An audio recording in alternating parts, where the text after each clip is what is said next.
Hey guys, and welcome back to this channel. In this video, I'll be showing you guys how you can add subtitles to your videos in Capcut. So select new project, and I'm going to select a video.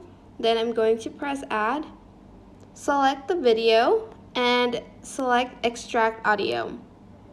Then on the extract audio, you're just going to select it.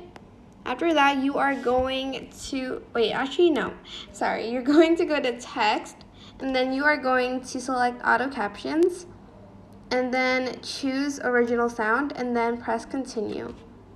Sorry, you don't have to extract audio. I forgot about that. That was my bad.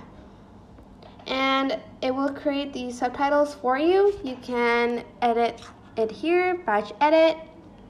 You can also edit the style right here, like the font, the colors, and etc.